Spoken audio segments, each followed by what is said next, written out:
भिवानी की नई अनाज मंडी में यूथ कांग्रेस द्वारा आयोजित किसान न्याय सत्याग्रह के जरिए कांग्रेस ने केंद्र सरकार के खिलाफ मोर्चा खोल दिया। इस दौरान कांग्रेस के कई वरिष्ठ और युवा नेताओं ने हिस्सा लिया और यूएस ट्रेड डील को किसानों और युवाओं के हित के खिलाफ बताते हुए रद्द किए जाने की मांग उठाई। देखिए, आज हम भिवानी मंडी पहुंचे। हमारे साथ में हमारे यूथ कांग्रेस के राष्ट्रीय प्रभारी, हरियाणा के प्रभारी भाई सत्यवान गहलोत साहब, हमारी बहन सह प्रभारी प्रियंका चंदेल जी जो दिल्ली से आती हैं, हमारे यूथ कांग्रेस के सीनियर वाइस प्रेसिडेंट स्टेट के भाई सोमिल संधू साहब, हमारे जिले के प्रधान मनदीप सूई जी, जिला पार्षद रही बहन रेणु बाला जी, एससी प्रकोष्ठ के अध्यक्ष चांगिया जी, हमारे अंकल जी नरेश जी, हमारे सुमित बराड़ जी, नरेंद्र भवानी खेड़ा जी, सभी लोग यहाँ मौजूद हैं। योगेंद्र सोनी जी हमारे जनरल सेक्रेटरी हमारे पीछे खड़े हैं, रवि भाई, सभी लोग, कुल सिंह राणा जी, काला मुंडाल जी, हमारे ठेकेदार साहब, सभी लोग यहाँ पहुँचे हैं। कल हमने भिवानी मंडी का दौरा किया था। आज युवा कांग्रेस के साथियों ने धरना रखा था। आप लोग जानते हैं किस तरह पूरे हरियाणा में और भिवानी में फसलें खराब हो रही। आपने खुद ने देखा, आपको पीछे इतने फसल का ढेर लगा हुआ गेहूं का, लेकिन कहीं भी उठान नहीं हो रहा है। मैं कल भिवानी मंडी में था, वहां किसी प्रकार का उठान नहीं हुआ अभी तक फसलों का। कुंगड़ गया, वहां कुंगड़ मंडी से आपको बताना चाह रहा हूँ, एक कट्टा भी अभी तक नहीं निकला है फसल का। और इसके साथ साथ जो सरकार ने नियम कायदे बनाए हैं कि भाई ट्रैक्टर पे नंबर प्लेट होनी चाहिए, बायोमेट्रिक होना चाहिए, आप ये बताइए टोल टैक्सों पे तो वो चल नहीं रहे इनके स्कैनर, या बायोमेट्रिक में कहाँ से चलेंगे। मंडियों में किलोमीटर किलोमीटर की लाइन है, किसानों को इंतजार करना पड़ रहा है। उसके बाद उन्होंने एक और चीज कर दी, पहले किसान होया करता मेरी आधी ट्रेली तू जोड़ लिया, मंडी में दिया। इन लोगों ने ये कह दिया भाई तुम 3 लोग निर्धारित करो, यही बेच पाएंगे। तो किसानों के साथ सरासर धोखेबाजी की जा रही है। अभी हरियाणा में ऐसे कानून लागू किए गए इसी तरह जो यूएस ट्रेड डील हुई थी इंडिया की, और फार्मर्स को इतना बड़ा उसमें नुकसान हुआ। आपको याद है पिछले दिनों हमारे यूथ कांग्रेस के साथी, बहुत सारे साथी जेल में गए थे।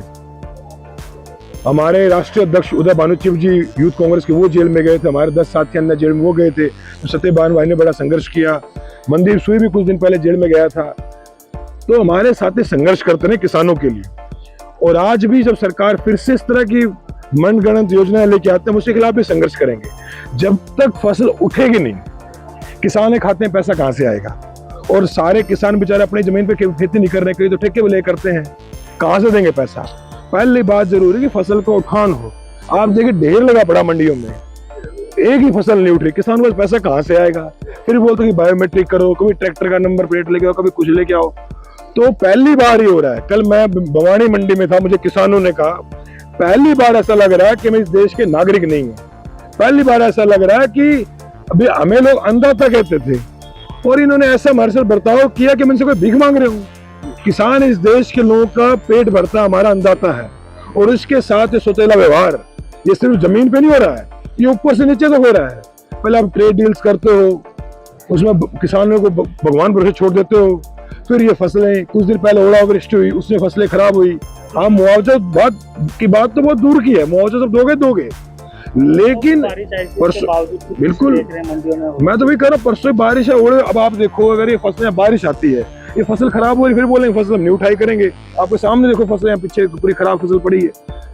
तो मंडियों में अगर कल को बारिश आती है, ये देखिए ये जानवर भी नहीं खाता, देखिए क्या हालत हो रखा है फसलों की, आपके कैमरे में दिखा रहा हूँ, ये हालात है। और ये बारिश के कारण हुआ है। अब कल भिवानी में पूरी सूखी बिना मॉइस्चर की पूरी फसल थी, सारी गेहूं थी। अब ये बोलते हैं कि भाई हम अभी उठान करेंगे नहीं, बारिश का इंतजार कर रहे हैं ताकि फसलों खराब हो जाए। तो रवैया बड़ा ही चिंताजनक है प्रशासन का, और हम मांग करते हैं। कल भी मैंने डीसी भिवानी साहिल गुप्ता जी से मैंने बात की थी कि आप पूरे भिवानी जिले में उठान करवाइए। कल भी मैंने उनसे रिक्वेस्ट की थी, और मैं भिवानी प्रशासन से रिक्वेस्ट करता हूँ, क्योंकि नेता नकारे हैं। नेताओं को तो अल्ले पल्ले इनका पता नहीं क्या करते हैं क्या नहीं करते हैं। एक हमारे विधायक जी भी ऐसे हैं। तो मेन बात है कि नेताओं को जिम्मेवारी किसकी है। यहाँ विधायक को खड़ा होना चाहिए, जितने भिवानी के बीजेपी के विधायक को आना चाहिए, बात करनी चाहिए प्रशासन से। हम तो विपक्ष के नाते सिर्फ ये आवाज उठा सकते हैं, हम उठाएंगे, क्योंकि हम सब किसान परिवारों से आए हैं, सब गरीब परिवार है, किसान मजदूर के बेटे हैं सारे। हम अपने परिवारों का दर्द जानते हैं। ये होना चाहिए भिवानी में घनश्याम शराब को, वहाँ कपूर वाल्मीकि सबको श्रुति चौधरी जी को सबको आके प्रशासन से बात करनी चाहिए, भाई सरकार आपकी है, आपका एसपीडीसी बात करो और उनको भी जो फसलें उठान करवाओ, किसानों को दिक्कत ना हो, लीगलिटी में ना फंसे किसान, ये बात सुनिश्चित करो। पर हम विपक्ष में हैं, लेकिन हम किसानों को भगवान भरोसे नहीं छोड़ेंगे, प्रशासन के भरोसे नहीं छोड़ेंगे। अगर टाइम पे उठान नहीं हुआ हम और बड़ा धरना करेंगे और बड़ा आंदोलन करेंगे। और कल मैंने डी साहब से बात की थी, हम और प्रशासन ने बात की कि हमारी कोशिश है किसानों को कम से कम समस्या है। और हम आपके जरिए बस यही कहना चाहते हैं प्रशासन को कि हम समझते हैं कि भाजपा के नेता संजीदा नहीं है, ना जनता के प्रति, ना किसानों के प्रति, ना मजदूरों के प्रति। लेकिन प्रशासन से उम्मीद करते हैं, आप लोग पढ़े लिखे अफसर हैं, कोई IAS अधिकारी, कोई IPS अधिकारी, कोई HCS अधिकारी है, आप जनता के साथ न्याय करेंगे। राज आते हैं, राज बढ़ते हैं, बिगड़ते हैं, आज इनकी सरकार है, कल इनकी सरकार है, लेकिन प्रशासनिक अधिकारी हमेशा अपनी कुर्सी बैठते हैं और आपको जनता को बचाना और जनता को हक देना है। तो मैं आपके जरिए इतना कहना चाहता हूँ किसानों के साथ और अन्याय ना हो। बात कर रहे हैं हाल ही में महिला आरक्षण बिल जो पास में हो पाया, उसको लेकर के किस तरह से देख रहे हैं? विपक्ष लगातार हावी है। सरकार की अगर बात करें तो कांग्रेस पर लगातार घेराबंदी कर रही है, उस चीज को किस तरह से देख रहे हैं? इस बिल ने साबित कर दिया कि मोदी सरकार की जो मोदी सरकार है ये बहुमत की सरकार नहीं है, ये अल्पमत की सरकार है। इसने मोदी जी को बता दिया कि अब आप 303 MP वाले प्राइम मिनिस्टर नहीं हो, आप 240 वाले PM हो। और इनको जिस तरह पिछली बार मनगढ़ंत, पिछली जो हाउस था लास्ट पार्लियामेंट में मनगढ़ंत ने बिल लेके आते शाम तक पास कर देते थे, बड़े मौज की नहीं 5 साल।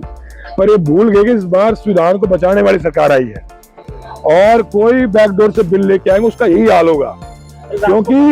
क्योंकि बाबा साहब ने संविधान में एक बात में कहा, बाबा साहब संविधान में एक बात लिखी थी कि सरकार को अगर कोई भी इस तरह के बिल लेके आए ना 2/3 बहुमत चाहिए, और सरकार के पास तो पूर्ण बहुमत भी नहीं है, अल्पमत की सरकार है। और कल देखा हो किस तरह मिर्ची लग रही, मोदी जी घूम रहे वहाँ प्ले कार्ड लेके, उनके वहाँ MPs घूम रहे। तो ये सरकार को आईना दिखाते बहुत लंबी सरकार नहीं चलेगी है।